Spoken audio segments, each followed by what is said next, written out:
So I have been in online dating since 2007 and started a dating app called Cougar 911, which is a Cougar dating website. Back when web ruled and mobile apps didn't really even exist and smartphones didn't exist. And I learned fairly quickly that the best way to market, at least for us, was to find a captive audience. So we really started doing a ton of marketing through radio stations and shock jocks, and really capturing and utilizing these shock jocks and these radio hosts as kind of influencers at the time for us to send a certain message to our audience, right? So that being said, many years later, we're dealing with a totally different animal, which is social media, but it's kind of the same, meaning that shock jocks versus influencers they're very similar, and we have a lot of opportunities working with these folks to capture that audience and to build trust within that audience. So the big question of the day is, why use a creator or influencer for your brand? We'll talk a little bit about that, and then move on to some more specifics as far as what you need to do to use these influencers effectively. So using a creator or influencer can help build trust with your target audience. It can provide social truth or social proof and have your brand, have them make your brand cool and acceptable. It helps validate your products and services in the eyes of a potential customer, and it gives the influencer the ability to communicate effectively to a specific audience. Building trust through someone else who's already established a relationship with their audience is much easier than trying to earn the trust of a consumer who's either never heard of your product or never used it. Back in 2007, when I got into this crazy world of online dating, MySpace was really the only social media platform around, but marketing through influencers was still kind of new. Everyone used to utilize traditional marketing methods like TV, radio, cable television, etc. But my philosophy, as mentioned before, was always to find a captive audience and reach out to that captive audience. With the way social media is structured now, we have the ability to reach a captive audience 24 hours a day through influencers. So this is an interesting statistic. 61% of consumers trust influencers' recommendations versus 38% who trusted brand social media content, meaning that, you can post on your regular, Instagram page or your TikTok and try to promote your product, but it's just not as effective as having an influencer promote the product for you. One of the best things about having an influencer create content for you is they have the ability to create content that's shareable. A lot of times you'll see these videos that have 100,000 views or 500,000 views, and you wonder how they got those views and how those videos went viral. The reason they went viral is because people are sharing them, whether they're sharing them through DMs, sharing them to their Instagram stories, or they're just copying a link and texting it to a friend because they found the content interesting or humorous. Influencers realize that influencers have the ability to create shareable content, and they know how to do so. Gen Z is the most influenced audience by social media influencers. And you see this every day with, influencers like Logan Paul and Jake Paul and, all of these popular podcasters who are, Andrew Tate is one right now that's, he's been in the news, all over the news. But these influencers really have a strong influence on the younger audience. And these are, in a lot of cases, the folks that we want to reach out to. And get them to utilize our product. Finding the right influencers is key. Part of the influencer marketing model is to successfully convert views into downloads. The first step is identifying who may be the right influencer for your brand. For Datefit, this comes a little bit easier considering we have a fitness niche. So finding fitness influencers is as easy as using certain hashtags or locating the top posters at certain gym locations. But you can do this as well. Just figure out who your users identify as. Are your members bookworms? Are they health and wellness oriented, newly divorced, young professionals, etc.?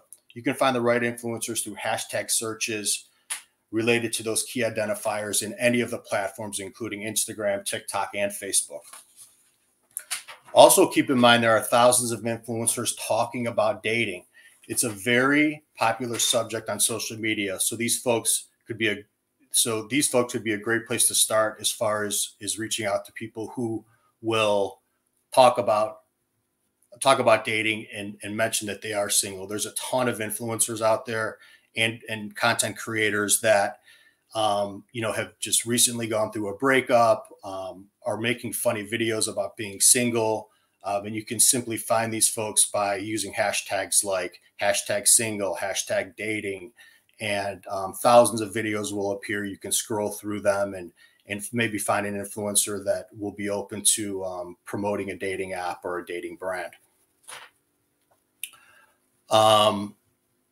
One of the key items as far as like finding these influencers is sending DM messages. And really that's the easiest way to build a team, an influencer team or an ambassador team. Before we even launched Datefit, I had spent hours and hours just Instagramming and DMing, hundreds, if not thousands of potential influencers and ambassadors and introducing the brand and just building a huge database. We ended up with 1,300 ambassadors when we launched the product before the app was even in the App Store, which really helped us kind of spread the word about what we were doing and who we were. Also, building critical mass in particular markets in online dating is super important, right? So we don't want, to have 50 people in Idaho, but we have, 50,000 people in South Florida. And building that critical mass in particular markets means that you need to find influencers that are maybe a micro influencer in a particular market. Maybe it's a popular, or an up and coming singer or a rap person or an athlete that might be a college athlete in a particular market. Finding a team of influencers in each particular market to promote your product. Another pretty easy way to find influencers is to network through the influencers that you're currently using. So if you have an influencer or creator that's done a fantastic job for you, you can scroll through their Instagram page and you can find other influencers that they've collaborated with and reach out to them. Reaching out to them and saying, hey, we've worked with so-and-so, we'd like to work with you as well, is kind of low-hanging fruit as far as like prospecting for the right influencers.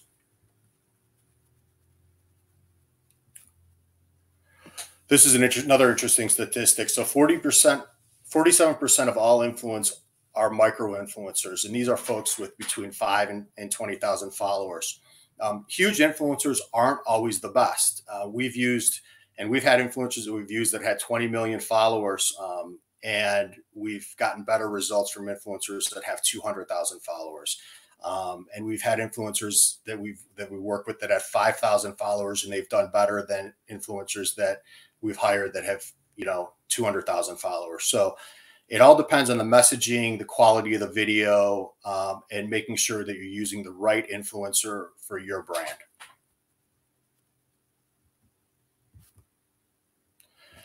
This is actually one of my favorite parts of this whole process of dealing with the influencers, is negotiating with them. Most of the influencers and creators already have a rate sheet. The interesting part is that,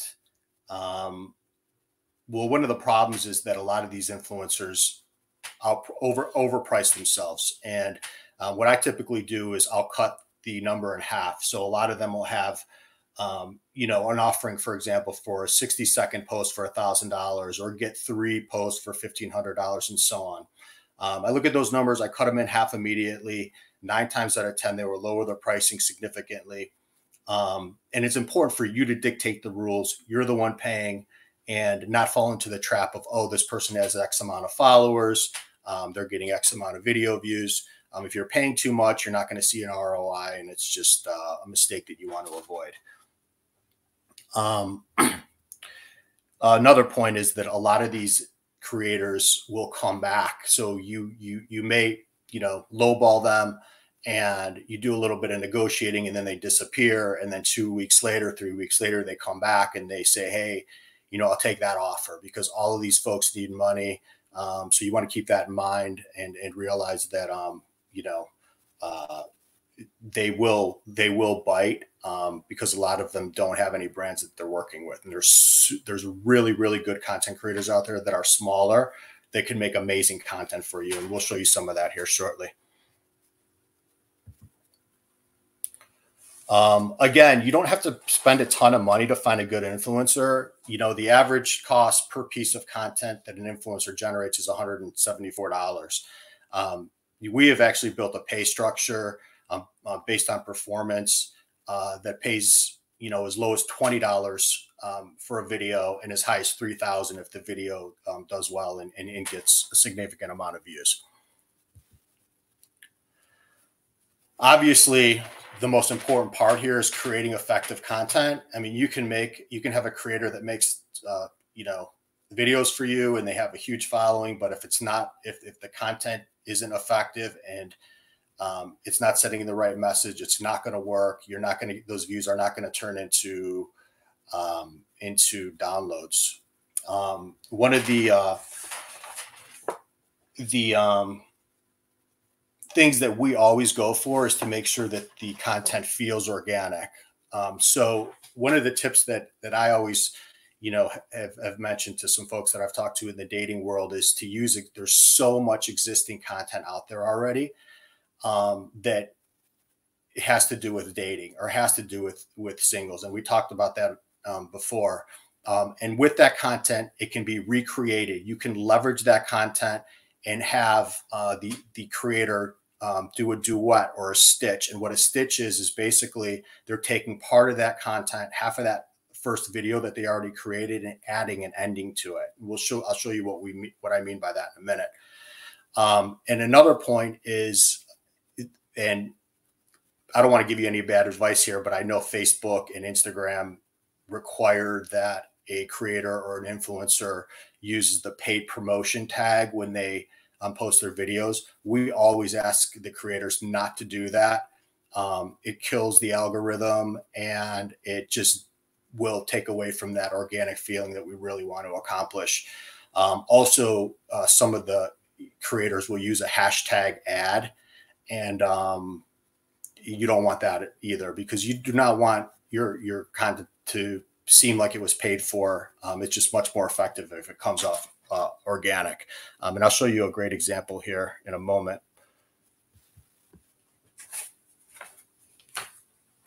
So here's one of our highest performing videos.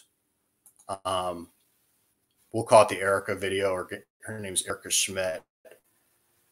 And I'll play this video in a second. There should be a Tinder for fit friends. Like, hey girl, do you want a lift? Get food. So that first portion of the video is a video she created months prior to adding this stitch on the end. So the whole idea was, you know, we found this video, and then we reached out to her and said, hey, we love that video you created. You were talking about being single. You were talking about a gym crush. Can you add a video can you add to the end of this video and talk about Datefit, and how you can meet your gym crush, and how you can meet, you know, a significant other that loves fitness. So here's the rest of the video. I made that video a couple days ago, and get excited because I found the app, you guys. It's called Datefit. You could find like-minded girls with the same goals, and you could be best friends and motivate each other. And there's also Datefit for singles. Like, yes. But I can't wait to meet some new besties. Like you go, queen. I rate this app a 10 out of 10. Go get it right now, people. There should be a Tinder. So that video has 7.8 million views. It's done phenomenal for us. It converts. And as you can tell, it comes off extremely organic. So this is more of a creator video versus an influencer video. And let me show you what a creator video would look like versus so here's an influencer that we work with. His name's Jason. He's got 1 million followers on TikTok. Has a, you know, I used to love going to has a ton of experience creating high quality videos. This video's performed very well for us too. So having a creator who's, maybe a micro influencer versus a larger influencer, they can both be effective, but just in a different way. Went to the gym alone until I met Austin and Ann. I actually went on my first gym date ever with Ann when we met on Datefit, which is an app where you basically swipe right or left for gym partners, which is how I also met Austin because it's for guys and girls. Training alone is fine, but training with a community is fantastic. Literally, since I've met them, we've all PR'd on our hardest lifts. I'm telling y'all, get Datefit and get a community you can hit PRs with and vibe with. I used to. So those are three. Well, here's one more example. This is a quick one. This one's similar. He's a very smaller influencer. He's probably got like, I think he's got like 10,000 followers or something like that, maybe more.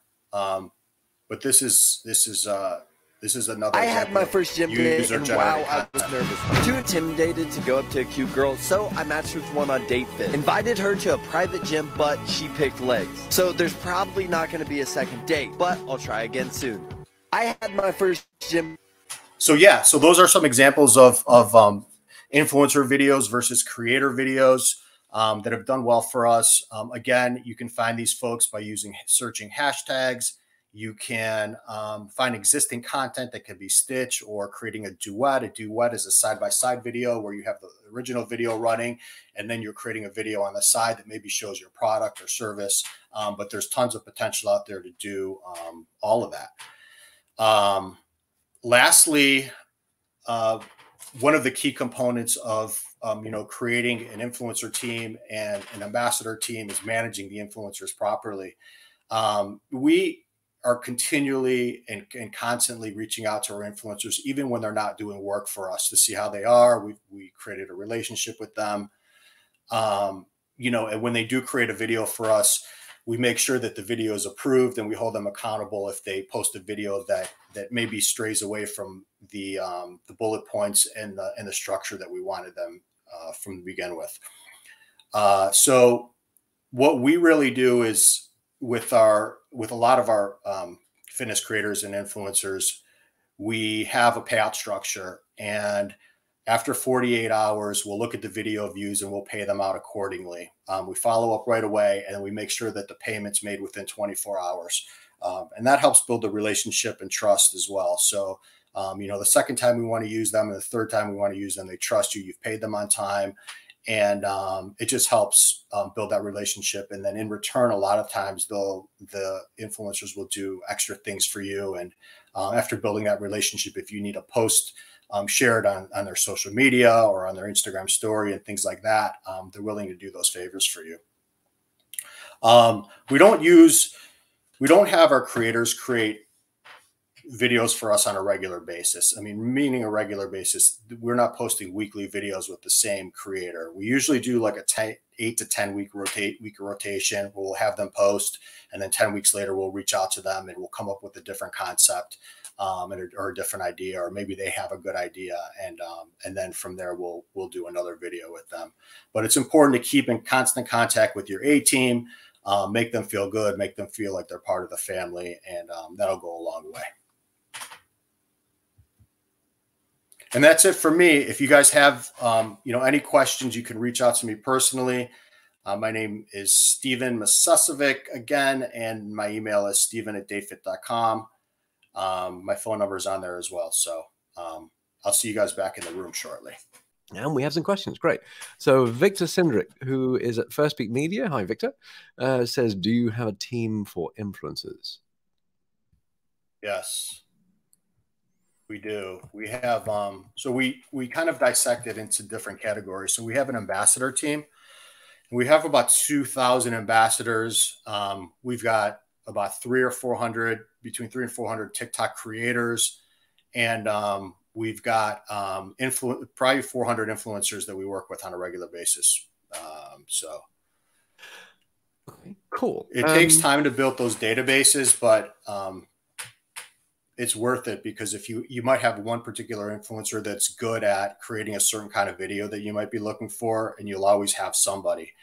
But on the same token, it's good to consistently find new people. So we actually have a recruiter that is constantly recruiting and DMing new potential creators and people that are, in the fitness niche and might be do well for our brand. Gotcha. Okay. And Brad Jones asks, isn't hashtag ad required by FTC rules?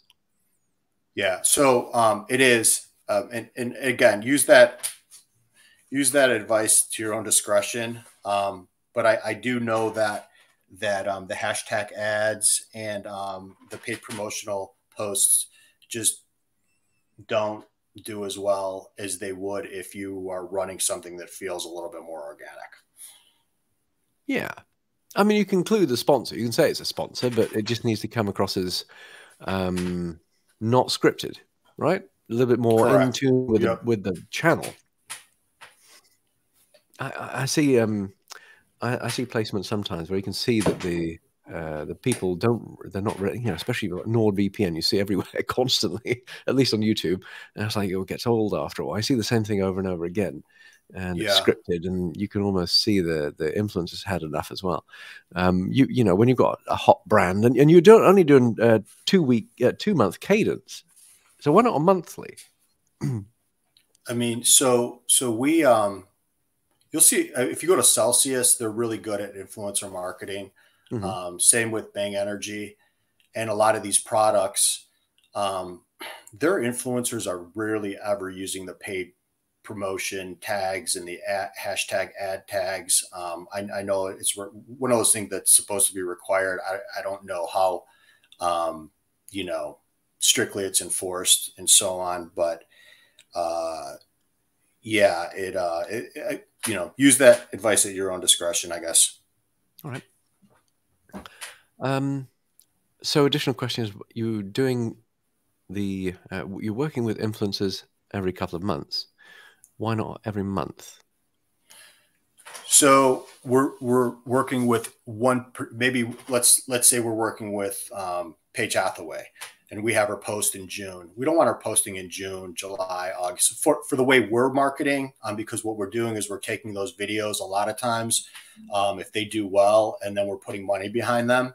We want to let that one video run and kind of run its course, and then create another video afterwards. Another thing you don't want to do is push a certain product down the one on, you know, a particular audience's throat over and over and over again, because again, that takes away from the organic feel of it. It makes it seem like, you know, the influencer is getting paid a lot of money to promote this brand, and that's why they're doing it, but they really don't believe in it. But in order to kind of gain that trust, it's important that, you know, you're not overselling what the influencer is promoting for you.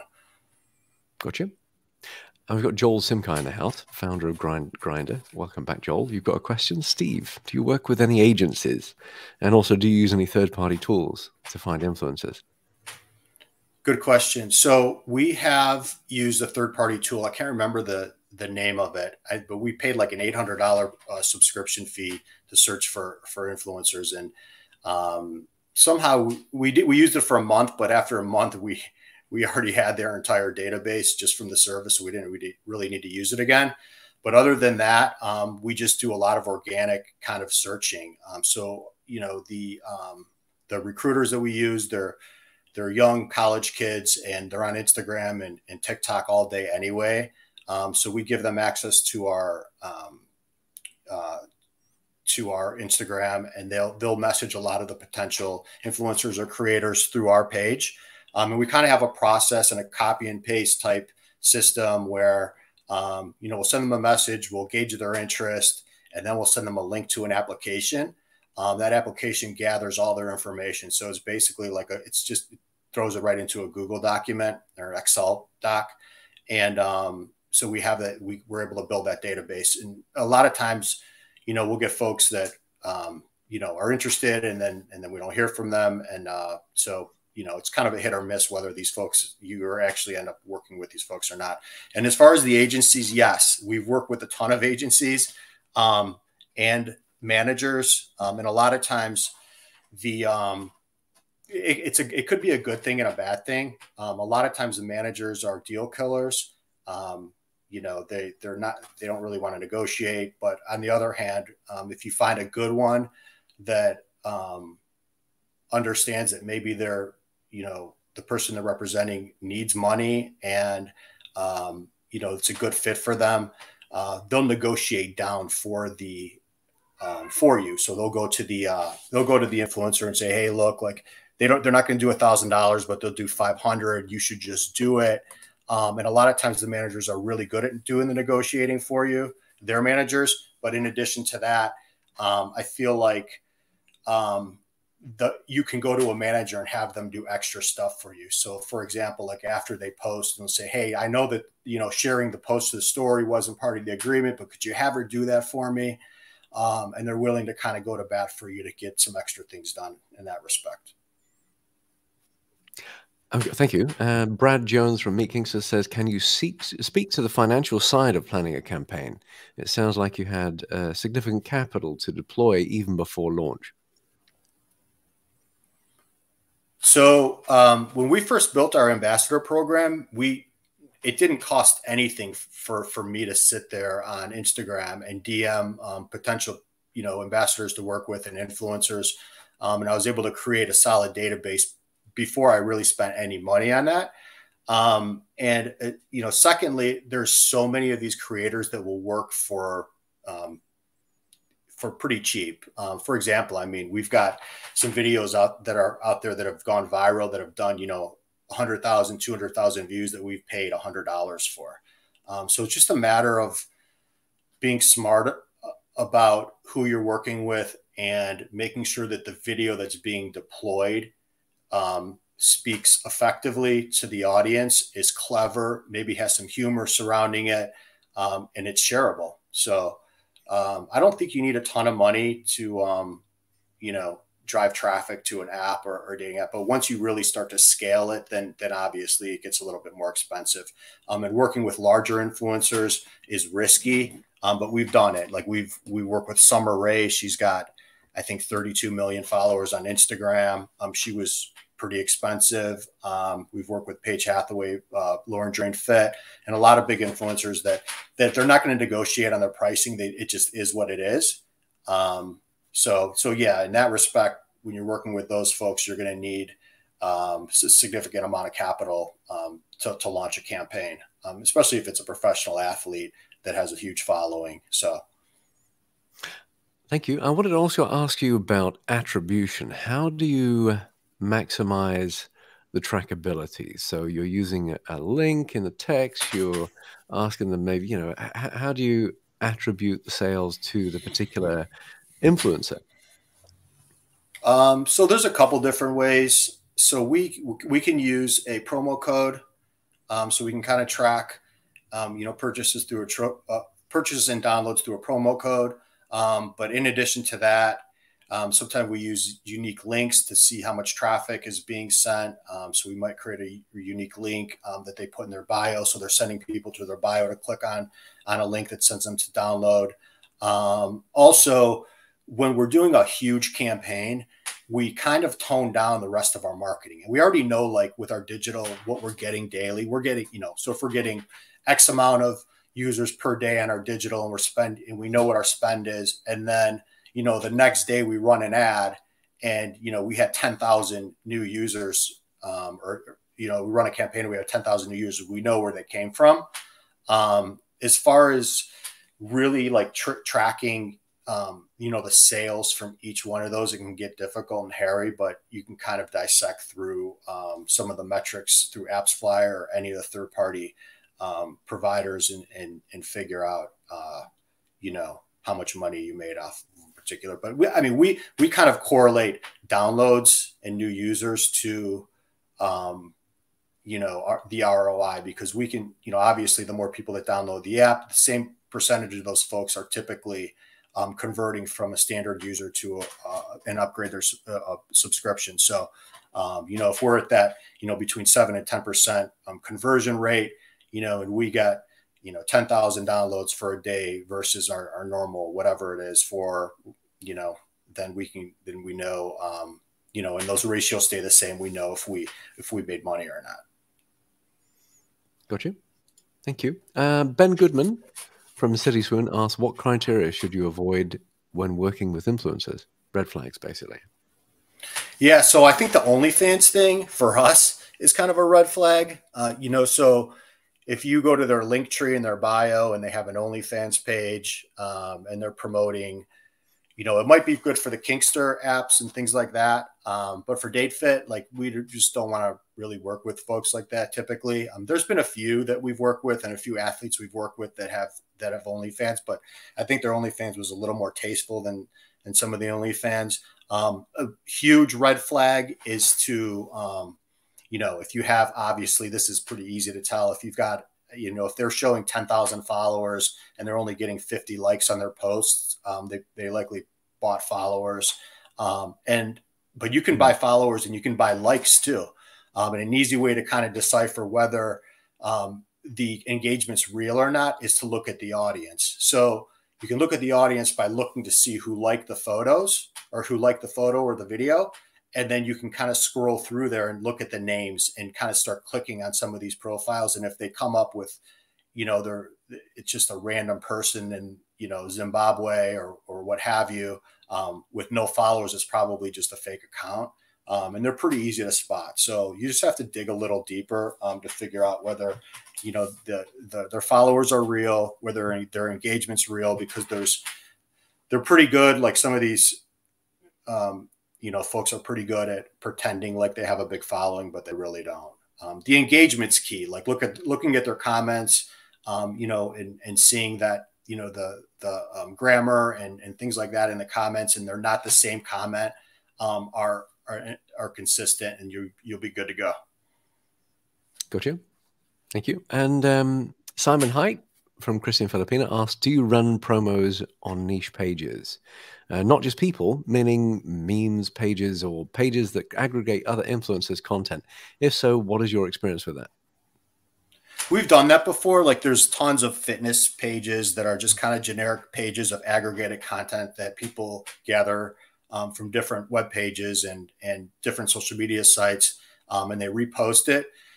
Just not the same. It is really not the same as using, an influencer that has an audience that trusts them, and that is it's just more legitimate coming from an influencer versus a page that is promoting a certain thing, whether it's fitness or food or whatever.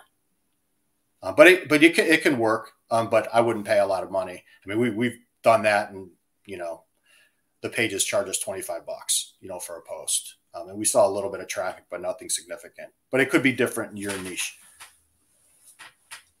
And Joel Simkai asked, do you use any tools to manage your talent? And what's the difference between, how would you define the difference between influencer and creator in a nutshell?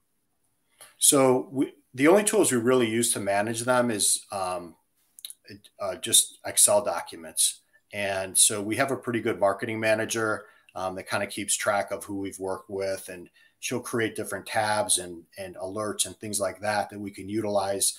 So we know when to contact them and that sort of thing. So a lot of the tools that are pretty easily accessible through Microsoft and other sources that you can use to kind of manage. But I know there are some managing softwares out there, and we've actually built some, but it just ended up that it was just easier for us to utilize, like, keep it stupid simple, and that's kind of working for us. But as far as like the difference between a creator and an influencer, creators, so there's a new kind of term that people are throwing around called user-generated content.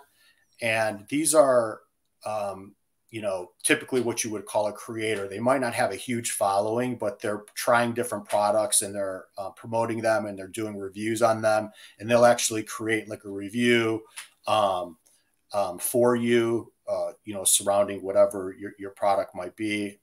But yeah, so that's more of a creator, like somebody that's just, they're creating a lot of content. They don't have a huge following, but they're really, really good at creating content and writing reviews and creating reviews through video.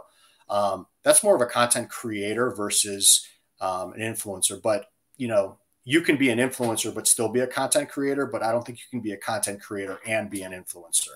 I think you reach a certain stage of following and influence over a particular audience where you can call yourself an influencer. But there's a ton of creators out there that can make great videos for you. They don't have a huge following, and they'll do it at a low cost. Gotcha. So it sounds like echelon, really. These are, it's not one or the other. It's like you can be a creator, and that's, can you create videos? And then the influencer part is, can you pull a crowd? Can you really influence? So it seems like these are actually two different parameters, basically. Yeah, and I think a lot of times the creators, like a smaller creator, ends up becoming an influencer. So for us, it's like, it's great if we can find somebody that can create amazing content. They don't have a huge following because it's super cheap. But we've seen it a lot, like the Erica video that I showed you guys where we did the stitch. When she first created that video that has 8 million views, I think she only had 1,000 followers. And I think she's up to 20,000 now. And we've only been running that video for maybe 9 months. We did put money we are continually putting money behind that video. But the way we're doing it is through TikTok Spark ads. So basically you can get a Spark code for that particular video from TikTok, and they can do it. The creator can do it through their settings. They give us a code. We utilize, our digital ads team utilizes that code, and we can run that. We can boost that video from the creator's page, so it even looks more organic. But we're actually putting money behind it, so it gets more views. And we've done that with her video and hundreds of other videos as well. And it's kind of a cool way to come across as organic, and it helps the creator gain followers because they're getting tons of views. So the viewer can still click on the creator icon. It takes them to the creator's page, but there's a link in there to download your app or send them to any particular landing page that you might want to. And now I know Stephen's doing some deep sharing, because we talked about this before, and that was one of the little secrets, right? The Spark code. Yeah, but it's not going to be a secret for long. I think a lot of companies are using the Spark codes. TikTok's really been making it pretty easy to market anything right now. And so many people are making a lot of money on TikTok because they've done a fantastic job with consistently adding tools and different things to make it easier to run ads and gain popularity through their platform. So it's a form of boosting, essentially. And Joel asked about that as well, to expand on his question, actually. What criteria do you use to decide which videos to boost? So that's a good question. So what we typically do is after the 48 hours, when we're getting ready to do our payout, depending on how well the video did. If the video did well organically, we know it's going to do well through a paid ad.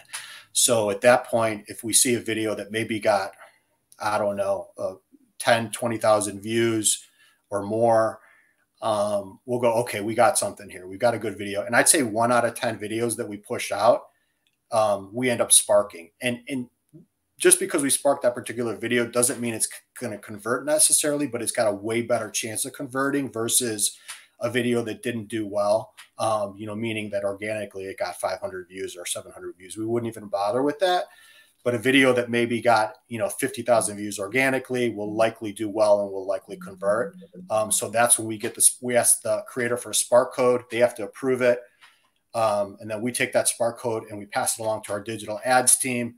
And our digital ads team will actually put money behind the video. And there's a science to that too. It's not just boosting the video or putting $20 a day on the video.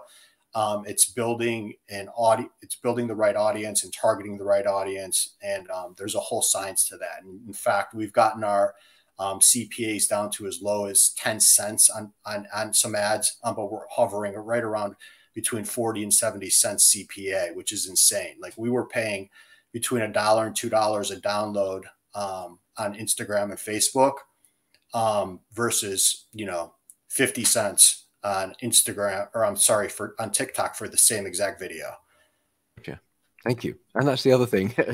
TikTok, I was going to ask you, which one's best, Insta or TikTok? Sounds like TikTok is doing better for you, really. At volume as well, you've got the volume there too. Yeah, so like our particular audience is huge, singles that are into fitness. And apparently, like from what our TikTok manager is telling us, is that the audience is growing so fast that it'll be almost impossible for us to reach everybody. But yeah, TikTok's doing really well, but we're really starting to think about moving back to Instagram, because Instagram's just recently implemented a lot of new features. They're copying off of TikTok, and they're trying to pull the TikTok advertisers back on Instagram. Instagram Reels are huge right now, organically, especially because you can get a ton of views on your Reels. And even when we post on Datefit's page, and I think we have 70,000 followers on Instagram, we're getting like, on some videos, we're getting 25,000 views on Reels and things like that. And that's all free, so we're taking a lot of those TikTok videos that creators have created for us, and then we're utilizing them on Instagram. And it's a good idea. Like, we have libraries and libraries of content and videos that you can reuse. And maybe a video did good 6 months ago, and then you stop running it, and then you can rerun it again. So I feel like, building that content library is extremely important and valuable. And, in order to do that, you have to create those relationships with the influencers and get their approval to repost and things like that. I got a great question here from Alex Hostettier. He asks, how do you ensure content is aligned with brand, or is it an anything that generates growth goes approach?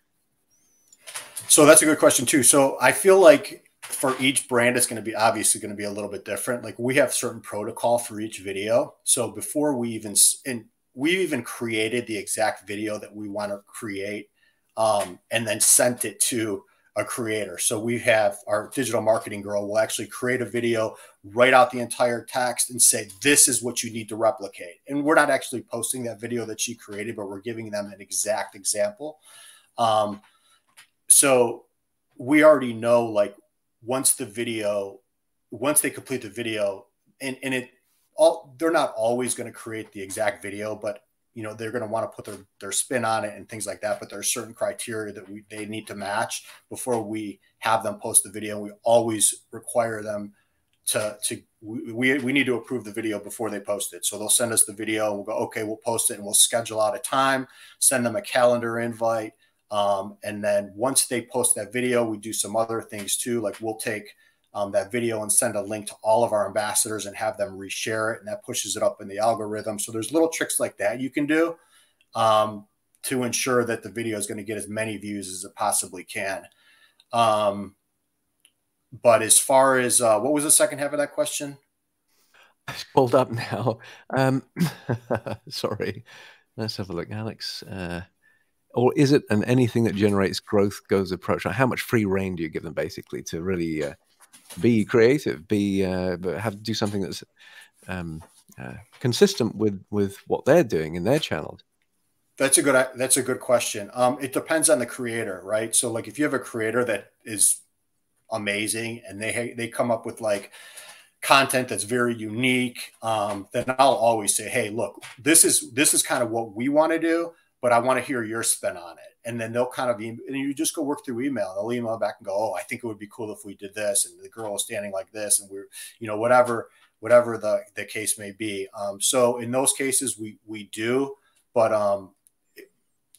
there's a lot of creators that you're going to work with, and you're going to look at their videos and go, all right, well, they do an okay job, but they're not super creative, and they're pretty, vanilla as far as like what they're creating. And, in those cases, we're a little stricter as far as like what we're going to, approve and not approve. But the approval process is really important, and we've screwed up. And I think everybody, as far as like paying an influencer to do a video, and it just doesn't do well. And we kind of knew like, I don't know about this one. But I think it's just trust your gut. Like, if it doesn't feel like it's going to do well, don't be afraid to say, hey, you need to change this, this, this, and this.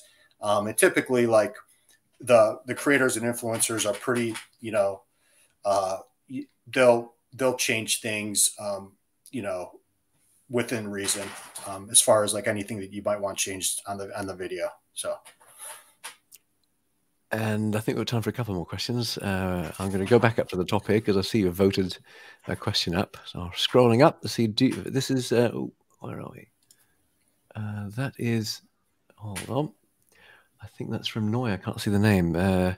So forgive me, I can't see the name here, but it's LM Laura Matter. There we go.